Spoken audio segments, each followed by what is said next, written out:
So, hello and welcome to the Scouse Scientist podcast with me, Holly Ellis, the Scouse Scientist.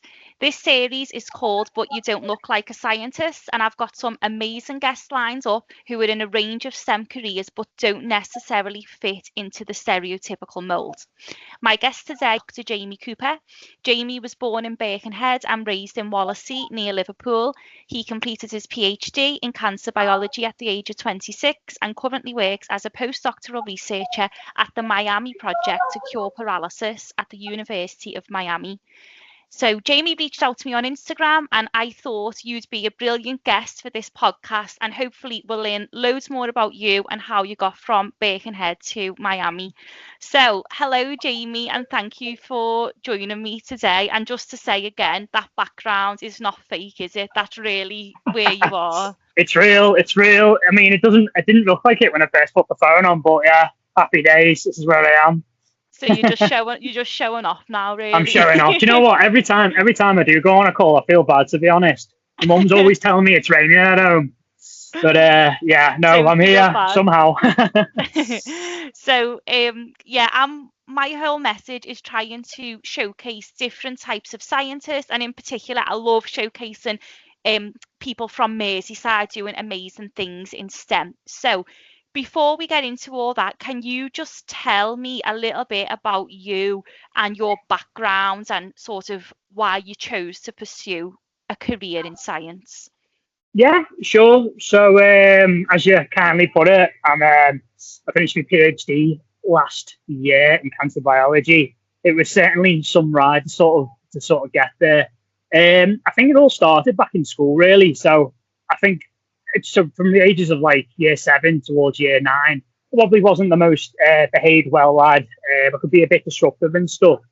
And I think towards year 9, I thought, hang on a minute, I've got to get into gear here and think about, what do I want to do for the rest of my life? Because that's it's a big question to ask yourself at such a young age. And then I started to sort of develop, thinking about what subjects that I was actually good at, what I was interested in. And not what I was excelling at, but again, what I enjoyed and why I enjoyed being there. And that took me to science, really. I took the 3 different triple science subjects, and I sort of understood that, okay, I really enjoy biology and I'm actually quite good at it. So that's where that sort of paved the path, really. So I thought, right, the next steps then is to sort of think about sixth form, because I always had ambitions to want to go to university. My older brother went to university, and it sounded like the logical, next step for me, just because, again, I didn't know what I wanted to do. And it sort of feels like a nice sort of safe sort of subject to sort of, go into a STEM-like subject. So I thought that was the sort of best option.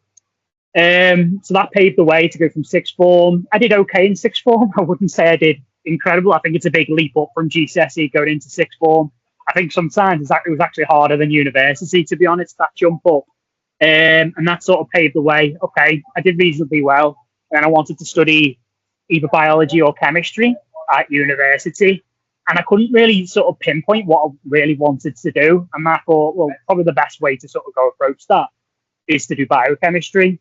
So you get to both avenues with both subjects, and I can understand what I want to do. So yeah, that paved the way in wanting to do study biochemistry at university, which I did in Sheffield for 3 years. And at the end of the year, the 3 years, I was thinking, oh, right, I've achieved my degree. What do I do next?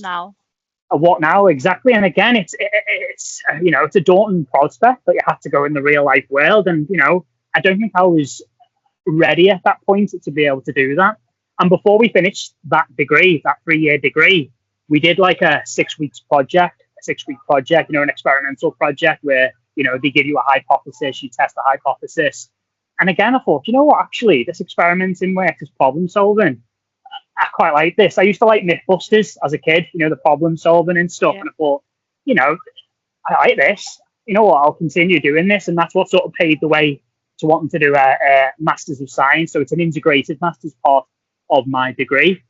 And then again, I jumped into that project and, I thought, I'm doing really well here. I'm networking with the PhD students, meeting them, shadowing them, learning from them. And I was looking at them and thinking, some of them, I can do this. If they can do it, I can do this. And then that's what sort of paved the way to wanting to do a PhD. And then the PhD done and dusted. And then I always had ambitions to move to the States to do a postdoc. And here I am, somehow, Wow. some way. I know. I sort of, I can't believe that sometimes. Honestly, I sort of look at it and think, goodness me, how did I get here? But again, there was a lot of hard work, a lot of tears, a lot of heartbreak, and But at the end of the day, you've got to challenge yourself in life. Yeah, I'm very grateful, very, very That's grateful. amazing. It's such a good story, and I love, yeah, how I love the way you weren't 100% sure on what you wanted to do, because I think that's so inspiring for young people, because some people are like, from when they were 5, they knew they wanted to do this and they followed a set path. But it's quite refreshing to hear from someone who wasn't quite sure and tried a few, different things and tried biochem and sort of landed your way, obviously now in Miami. So I've done a bit of research or Instagram stalking of you, and I saw your post about when you got your PhD. So it was becoming Dr. Cooper, and this is what you wrote. So you might not remember this, but you said, Dr. Cooper, anyone who knows me well understands how much I've dedicated to this journey. After 7 years of dedication, sacrifices, heartbreak, sweat, and tears, I've defended my doctoral work successfully. Words can't capture the feeling right now. They said I couldn't do it, but the Seacom degenerate did it. And I loved that. So my question is, who said you couldn't do it, and why did you want to prove them wrong?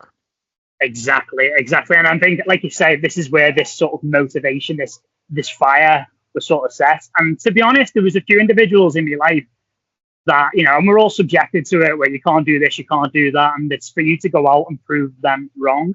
And there was a few candidates for, I think what I would say, there was a few individuals through school, through the academics. So again, like I mentioned before, again, I wasn't the worst behaved, lad in school, but I could be a bit disruptive. And going towards the transition from GCSE to sixth form, when I wanted to do the sciences, which are, arguably the hardest A levels to do, I think there was a bit of humming and ahhing. Should you be doing this? I don't think. Maybe you should do this instead. And I was like, no, I think to do it. I got the results to do it. Again, not amazing results, but I've got the results to do this. And now I've started to grasp what, I understand what I need to. So there was a few people that wasn't too convinced that I should take that route. And maybe it might have been in my best interest at the time. And they were sort of looking, doing the calculations. They were doing the math and thinking, not having it. But again, that's what proved, I wanted to set them out and prove them wrong. And even throughout the undergraduate experience, when again, some of the modules that you take and, maybe I wasn't doing too well, then I would tell them, this is what, my career officer, all right, I want to go do this. It's like, humming and ahhing, maybe you should do that. And it's one of the big philosophies of my life is you can do anything you want. You genuinely could. I know it's very cheesy and very cliche, but I'm a firm believer of that. If you systematically break down what you want to do and you plan it out, it's achievable. And that's what it's like in science. We set a hypothesis, we put forward a plan, and we go try to test that hypothesis by following that protocol to determine that problem. And that's the same in life as a philosophy. So, like I say, you can achieve anything that you want, and it's possible. And again, it sounds very cheesy, very cliche, but it's so true. It is so true. I 100% agree with that, and that's a lot of the message that I try and put out there to young people. So, what other barriers did you face? I talk a lot about accent bias and coming from, I know you're not from Liverpool, but you're not far off and you've got a bit of an accent. Did you ever experience anything like that, or classism, or I don't know what sort of background you're from? Did your family go to uni, or were any of them scientists? Yeah. I think you mentioned there about the accents and stuff. I think there was a bit of stigmatism part of my like laboratory experience. I mean, the stereotype of a scientist, highly intellectual, etc. And I like to think these days that's coming, a lot less common. There's a diverse, range of people that go into this vocation. So perhaps a bit of that, because I studied my PhD down in Oxford, like you did your undergraduate in Oxford. So there's a bit of stigmatism. I didn't experience a lot. I feel like as a society, I hope, we are at sort of getting away from that, which I believe from my experience, it was. And in regards to sort of barriers, I mean, I feel like Yeah, there was a few. Again, it just comes down to sort of people humming and hawing. People didn't think I was be able to achieve what I was able to achieve. And it's again like we were talking about before. It's about you going out and proving them wrong.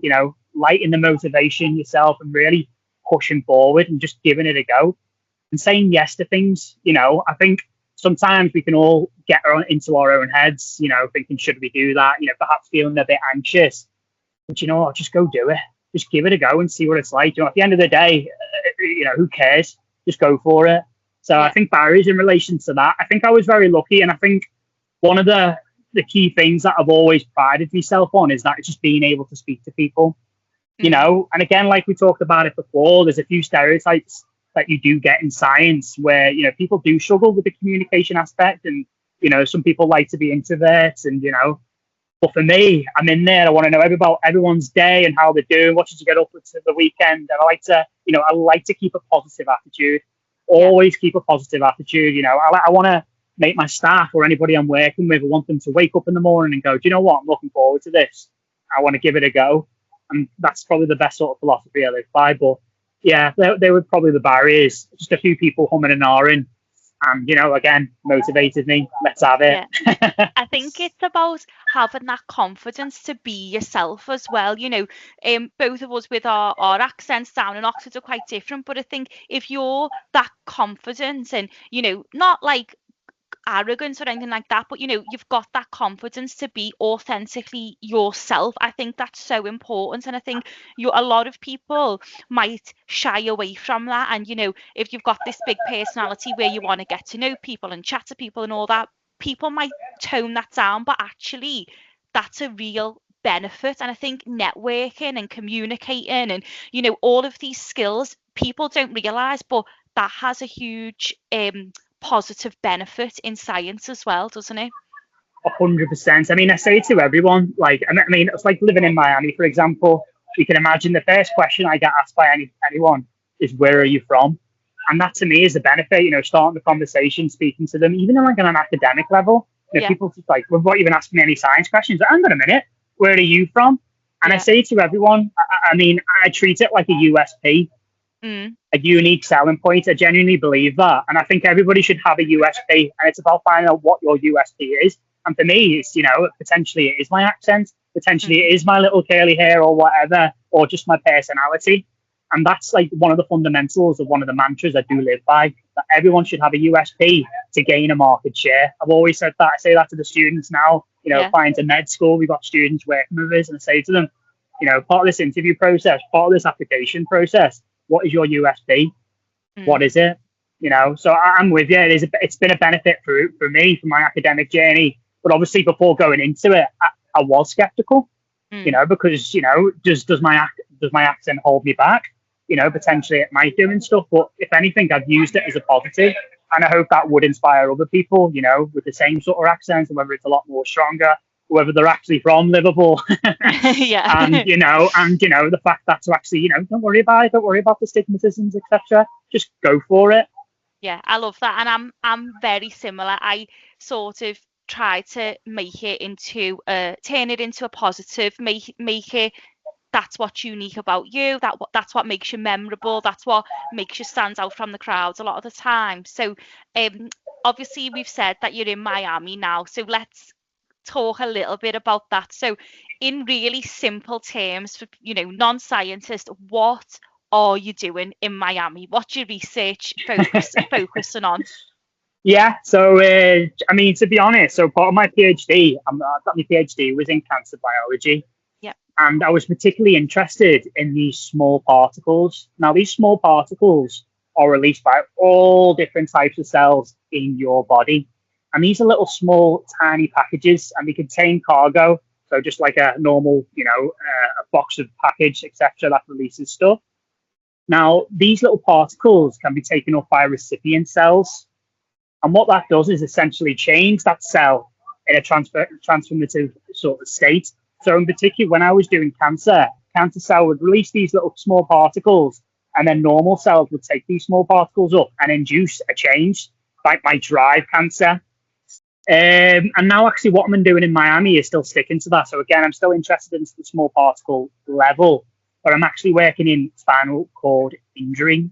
So currently we're looking at developing cell-free therapeutics, utilizing these small packages where we grow up loads and loads and loads of healthy cells, and then we harvest the small packages that they release, and then essentially administrate them for spinal cord injury repair. So whether that's targeting inflammation, or whether that's targeting the immune response, or the glial scarring, etc., and just trying to give a better prognosis for patients suffering, and thus sort of look at regenerating and getting the spinal cord kicking again, and then help people who can't move be able to move. And that's essentially what I work on. So that's on the therapeutic level. I'm also interested on the diagnostic level. So actually these small particles, like I said, are released by all different types of cells in your body. And actually you can collect these small particles in a range of biofluids. So that includes your saliva, your blood, your urine, and we can collect that and then take them small particles and then run our sophisticated technology to be able to profile them. So you can imagine if you've got an unhealthy patient, or a patient that's healthy, or a patient that's got cancer, or a patient that's got spinal cord injury, if we take these small particles, if we can run our sophisticated technology and actually understand what's biologically going on. And this would help clinicians, etc., to be able to differentiate what is the best treatment strategy for this particular patient. So if you had particular inflammation markers up, or your immune response is up, then what do they need? How do we, make them have a better outcome regarding the therapy that we introduce? Wow, and that's essentially what I work on. Yeah, so it's almost like, is it, apologies if I'm not understanding this, is it about personalized medicine? Because I talk a lot about that. Within genetics, we're sort of now moving towards targeting specific cell biology for a specific person and moving away from this one size fits all approach. So is that sort of what you're broadly trying to do, but for spinal injuries? 100%, exactly. So one of the publications that I did this year is comparing the severity of injury. And what I essentially did was I compared the systemic response.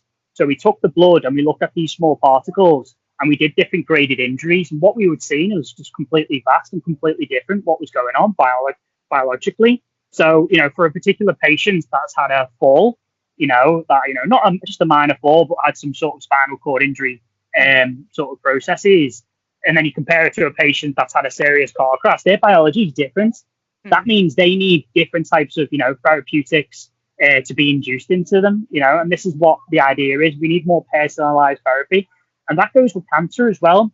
A patient that has, stage 1 compared to stage 4, they need different treatment routes. We know that, but we want to go a bit more specific, more than that. What's actually the characteristics of this particular patient, and what do they need? Do they need, help with their immune response? Do we need to control the inflammation response compared to that patient and to that patient? It's about understanding the biology of that particular patient that we're going to treat. And this is what I hope with my work that will help and be able to achieve. Wow, that's amazing, and so interesting as well. So what is next for you? How long are you planning on staying in Miami? Are you ever coming home, or is that it now? I tell my mother every day that I'm never coming home. I'm on the beach with my margarita. I am not coming home.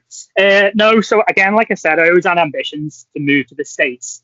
And going back to your earlier point when you mentioned one of the barriers is that, that was one of the barriers, is the fact that when I used to tell people me plan, I'm going to the States, I'm going to do, I work as a postdoc, I'm going to work at these, fantastic facilities. People said, what? Is that doable? Is that doable? And again, I proved them wrong. So I think the next sort of plan is to hopefully stay in the States. So I'm hoping to apply for my green card next month. So I'm currently working with an attorney, a high-skilled immigration attorney, and I hope I'm going to start to look at applying to my green card, which gives me permanent residency in the States. And I'm hoping just to hop around the States, to be honest. I've got California potentially on my radar. I'd like to do a little stint there, whether it's a postdoctoral position or whether I look at transitioning into industry. Again, I'm a big adventurer. I like just going out there and giving it a go. I like meeting new people. I like throwing myself into different environments and, just giving it a go. So I think in regards to what's on my radar, probably an additional stint into the US, and then potentially pursuing an industrial career where We just get paid loads of money. Well, it's so good that you say that, because people actually, historically science has been portrayed as so boring, like being stuck in the lab, just staring down a microscope, and actually you've probably sold it as the most exciting job that ever exists. So it's actually so interesting for people to see all of these different things that you can actually do with science. So final question is, what piece of advice would you give to any young listeners who want to follow in your footsteps?